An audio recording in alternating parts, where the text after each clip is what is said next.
to try to do this. As always, you know what I always say? Yes, I've done this like 5 or 6 times. I need to learn just to get to the facts and stop mumbling. I think I have to give you not excuses. I think I have to explain everything and to detail why I'm doing what I'm doing. And I gotta learn I don't have to do that. That's people pleasing behavior. So let's get into it. I'm sorry I didn't do a video yesterday because I completely forgot.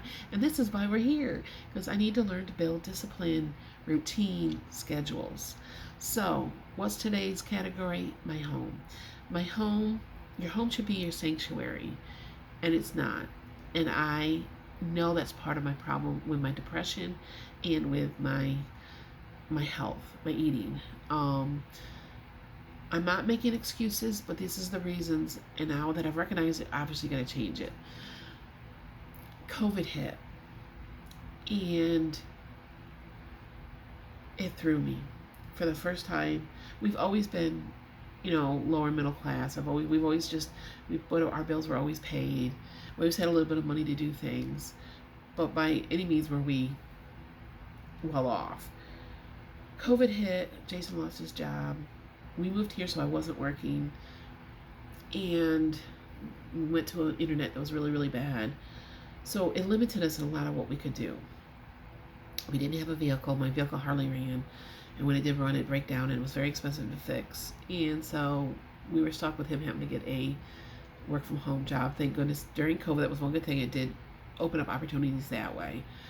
But he used to drive for Uber. He used to make, his own schedule, his own time. And he lost that, and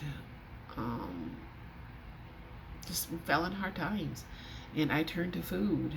And I mean, there was times where we were almost homeless, and never felt so insecure in my life. And it was a rough time. It was a rough time for both of us. Jason, as the person who's always worked, always brought in money, it affected him too. And then have to me come along, and I don't know how to explain this, but one day I just woke up, and it was like I was in a daze for a few years. I was just living in fear for 2 or 3 years, and then his brother got cancer, and then all our focus became on that as well. And I just stopped taking care of myself and the home, and all my focus was somewhere else, and my worrying, and just trying to make sure he's, his brother, he got the help that he needed. And anyway, I know they're excuses, but it's just what it was. It's just what I fell into. It was like I was in a daze. I didn't even realize. It was so weird. I was telling Jason this the other day, that I didn't realize just how much of a deep depression I was in, because it's like all of a sudden I woke up one day and I was just this big. I don't know how else to explain that. All of a sudden I woke up out of this daze and realized I can barely move. I barely move and do anything. I can't even walk to the bathroom. And this is embarrassing, but I'm going to tell you, because I promise to be real, because I used to believe I was the only person who went through things, and I'm finding out that I'm not. I don't want anybody else who's looking at this, I don't want them to feel like they're alone. I go through things that I think that I was only me, that I'm the only one that goes through this, why me type thing. I was always big, always a bigger person, but I never had like what they call the drop stomach or any of that stuff. And I swear to you, I remember this so vividly. I woke up in the middle of the night, I rolled over, and I felt like I rolled on something. I thought, oh my God, I rolled on Jason. And I woke up, and he wasn't. He was, he was fine. And I realized, what is that? Oh, this is so embarrassing. I rolled on my stomach. My stomach dropped. And I freaked. Like, at first I thought, oh my God, did I get a hernia? Did I blah, blah, blah. When I did a lot of research on it, it's when your body your skin can't stretch anymore. So it collapses, and that's basically what happened. So now I know I've done damage to my body by allowing food to become so important to me. That by allowing my depression and my anxiety and my fears win by turning to food, because I wanted to stuff those feelings. I didn't want to feel them anymore. It was the only thing that made me happy, the only thing that made me feel comfortable. It's the only thing we had in this, to do in this house, because we couldn't afford anything else. We used to go to the food banks, and the food banks, they do the best they can do. They just will try to get you fed, and while they give you a lot of like I know like us, they get a lot of, for here they get a lot of HEB and Walmart type stuff, and a lot of it is bakery stuff or cakes and pastries that have going out of expiration dates and stuff like that. And I'm the one that took care of groceries, and I would sometimes hide that stuff and bring it in the room and eat it. That's just the truth. And then I just allowed my home to go into disarray and just didn't have the energy, or not just mentally but physically. And I just woke up one day and looked around and go, oh my God. And now I can't physically do it. It's just, and motivation and sadness kicked in. And what's the bottom line? Gotta get out of it. Enough is enough is enough. So we're starting. And I just want my life back, not just physically but mentally. And our home should feel like your safe place, your sanctuary, and it's not. And I'm going to be honest with you, I feel very selfish for allowing it to get this bad, and allowing it to the point where it's selfish for Jason and for our friends. I'm afraid to have people over. We have very few people over, and when we do have people over, I still panic, even though they've been here before. But to allow anybody new is not an option for me. I would have a full, total meltdown. I don't want that for that. I don't want to be that unfriendly, that unwelcoming. I want my home to be welcome. When I was growing up, our home was welcoming. We may not have had a lot of food, but my mom always managed. And we had a clean home. We had a welcoming home. People loved to come to our house. I want that.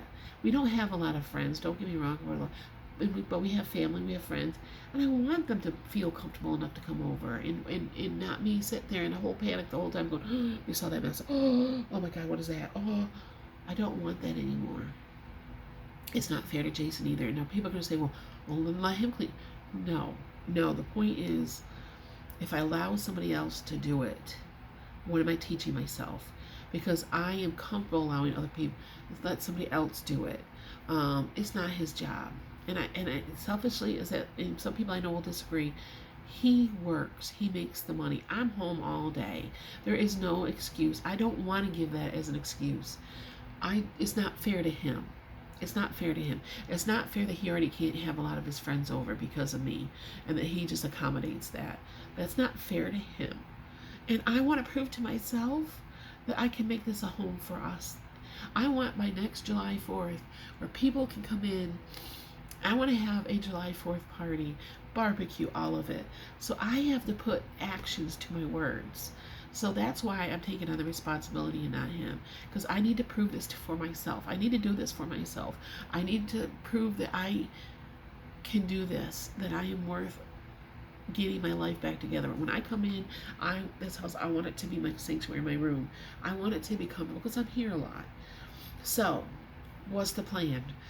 The plan is, I've been doing a lot of researching, and I've even used ChatGPT, and I really think, even though I want to break it down, I'm still planning on breaking it down, but it gave me an idea that I thought was a good idea. Instead of setting an alarm or my timer for like a half hour, 45 minutes or whatever, I'm setting my alarm for 5 minutes. And then for that 5 minutes, I have to pick up an area in my room or something. Even if I just focus on, okay, now let's pick up all the garbage, the stuff that you've thrown on your desk and that you don't have any use for anymore. Let's get rid of that. Okay, work on that for 5 minutes. And then if I'm overwhelmed, I can stop. And until then, I have to keep going. And then, okay, I think I can keep going. Okay, then I put on 5 more minutes. But now I have to work for 5 more minutes. Does it seem a little bit more like time consuming? Yes, but it's building habits. And I'm just going to keep doing it every day. I have to do at least 5 minutes every day. And I know I will do more than 5. And I know it's because 5 minutes is not very much. Well, it's better than 0. And I know as I get healthier, and not just mentally but physically, then that 5 minutes is going to turn into 10 minutes to 15 minutes to an hour. And it's just going to be a habit. But I have to do it consistently. It's about, remember, this is about building consistency. And how to do that is you repeat the same pattern daily to build that habit. So when I feel like 5 minutes is just not long enough, then I'm going to move it up to 10 minutes. And that could be 2 days from now or next week. And this is not just a linear. It's ebb and flow. I can change it the way I need to, that will get me to my success. So that's how I'm going to do it, because I'm tired of living like this. it's not helping my mental health. So, and this is a mental health journey, and the one way to help my mental health is getting the house cleaned up to the way I want it, the way I used to have it. Um, and then comes the cleaning part. Okay, Don, you can't just not clean. You can't just let it go for a year. You're right. What I'm going to do is break that down as well. Mondays, you sweep. Tuesdays, you clean the counters. Wednesday, you wash the counters. Whatever it needs to take to get things done. Um, Thursdays, you vacuum. Whatever it is. But I have to be doing something towards housework every single day. Nothing that's going to overwhelm me. Sweeping's not going to take me more than 15 minutes. Mopping might be a different. We don't have good floors, so it's really hard to mop and sweep, but it needs to be done just so it's done. It's building habits, and it won't take me long. Because it's just if I kept up with it week after week. But there's sometimes I'm going to begin another. I'm going to put it out there, but this is the way it is. And next year, I'm going to be able to say it's not like that anymore. I have gone a month without sweeping or mopping. Maybe even longer.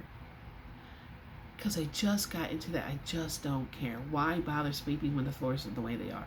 Why bother mopping?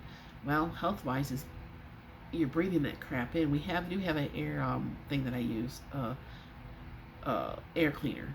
So, but it's still not healthy to allow your house to get that way. So building habits.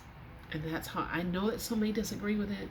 I know some might be making, how could you have ever done that? How could you let yourself go like that with your house? And you're disgusting. And all I can say is live in my shoes before you judge me. Understand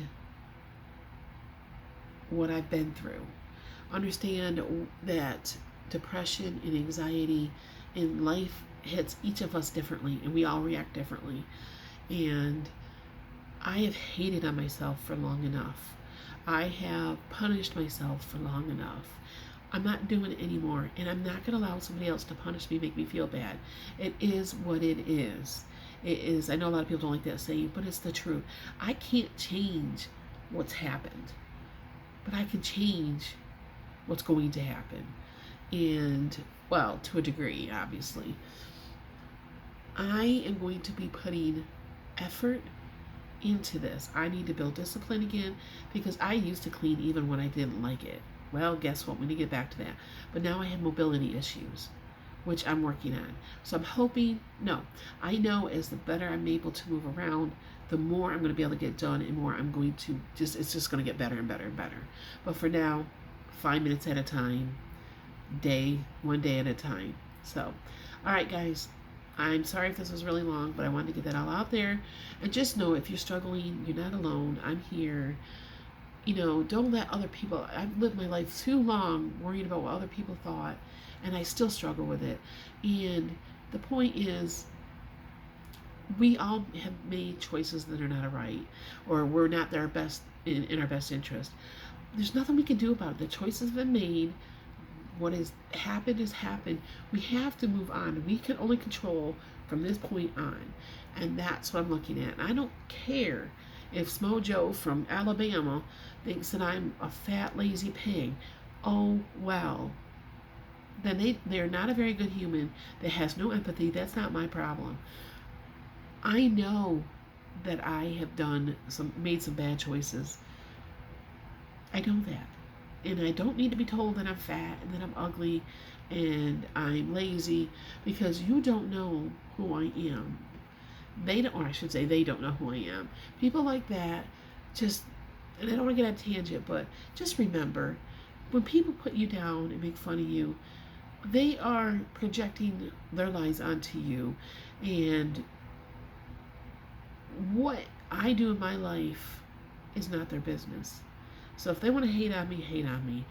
I am on here trying to show other people that you can fall this far down and get back up and be successful.